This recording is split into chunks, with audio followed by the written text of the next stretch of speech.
천주의 성모 마리아 대축일에 보내드리는 오늘의 강론. 담당의 천주교 대전교구 예산 산성리 성당 주임 박진규 신부입니다. 오늘 복음은 루카복음 2장 16절에서 21절까지의 말씀입니다. 그때에 목자들이 베들레헴으로 서둘러 가서 마리아와 요셉과 구유에 눈 아기를 찾아냈다. 목자들은 아기를 보고 나서 그 아기에 관하여 들은 말을 알려주었다. 그것을 들은 이들은 모두 목자들이 자기들에게 전한 말에 놀라워하였다. 그러나 마리아는 이 모든 일을 마음속에 간직하고 곰곰이 되새겼다. 목자들은 천사가 자기들에게 말한 대로 듣고 본 모든 것에 대하여 하느님을 찬양하고 찬미하며 돌아갔다. 여드레가 차서 아기에게 할례를 베풀게 되자 그 이름을 예수라고 하였다. 그것은 아기가 잉태되기 전에 천사가 일러준 이름이었다. 안녕하십니까? 대전가톨릭 평화방송 애청자 여러분. 오늘은 무엇보다 먼저 감사함으로 시작하고 싶습니다. 하나님께서 우리에게 새로운 한 해를 선물로 주셨기 때문입니다. 선물에 대한 응답으로 새해 첫날, 아주 소중하면서도 아주 따끈따끈한 이 첫날을 주님께 봉헌합니다. 단지 오늘 하루만이 아닌 365일 전부가 주님께 속해 있음을, 시간의 주인이심을 고백하며 은총으로 돌봐주시고 보호해 주시길 청해봅니다. 새해 첫날이 되면 신자들과 함께하는 의식이 있습니다. 이전에 안셀름 그린 신부님의 책을 통해 알게 된 것인데요. 새해를 맞이하는 의식 함께 해볼까요? 먼저 두 눈을 감습니다.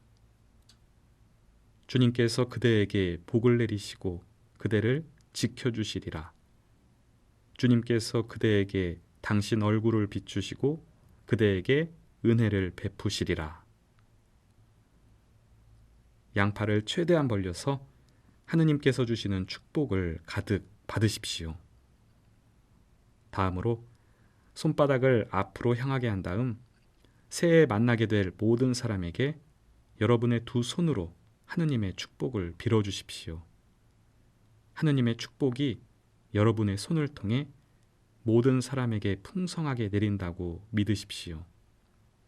여러분이 사는 집과 식구, 친구들에게 축복을 보내십시오. 그리고 여러분이 일하는 공간과 함께 일하는 동료들에게 축복을 보내십시오. 축복받은 공간 어디서나 축복받은 사람들을 만나게 되리라 믿으십시오. 그럼 여러분에게 하느님의 축복이 내리게 될 것입니다. 아멘. 이제 손은 내리시고요.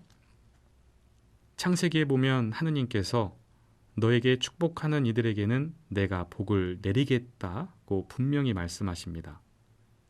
그러니 기회가 닿는 대로 많은 이들을 축복해 준다면 하느님께서는 차고 넘치도록 나에게 복을 베풀어 주실 겁니다.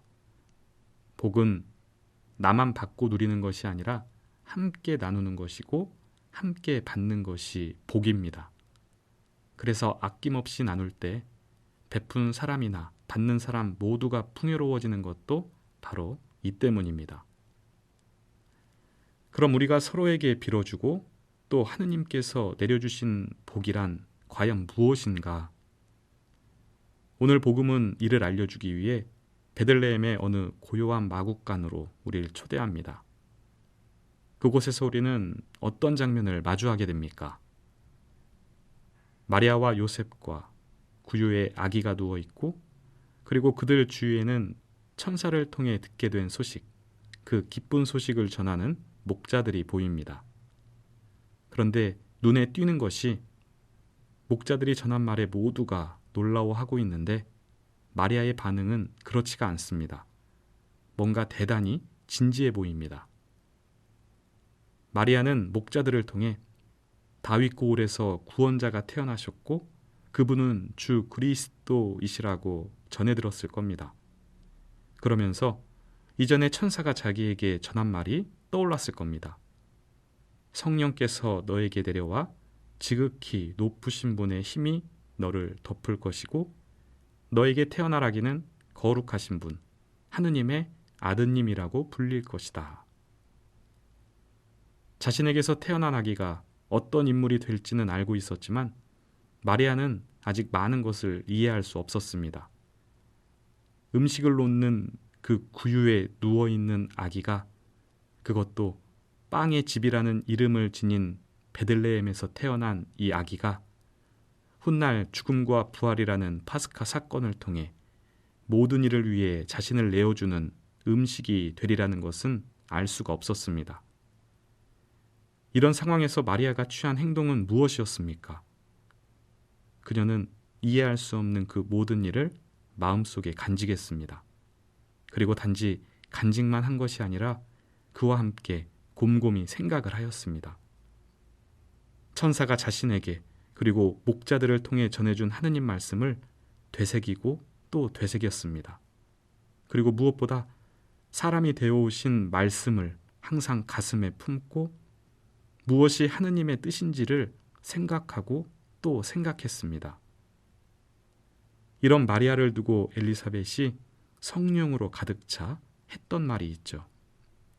당신은 여인들 가운데에서 가장 복되시며 당신 태중의 아기도 복되십니다. 마리아의 모습에서 우리는 무엇이 복인지를 알게 됩니다. 말씀을 받아들여 간직하고 말씀에 비추어 일상 안에서 나에게 벌어지는 일들을 곰곰이 생각하는 삶. 이런 삶이 신앙인에게는 복입니다. 그리고 말씀이 내 안에서 탄생하고 자라나는 삶은 행복합니다. 성모 마리아 대축일 아침, 성모님의 전구를 청하며 소망해 봅니다. 주님께서 내려주시는 축복을 세상과 나누며 살아가는 행복한 한 해가 되게 하소서. 아멘. 오늘의 강론, 지금까지 담당해 천주교 대전교구 예산 산성리 성당 주임 박진규 신부였습니다. 다음 주 월요일에는 천주교 대전교구 금사리 성당 주임 조성구 신부의 강론이 방송됩니다.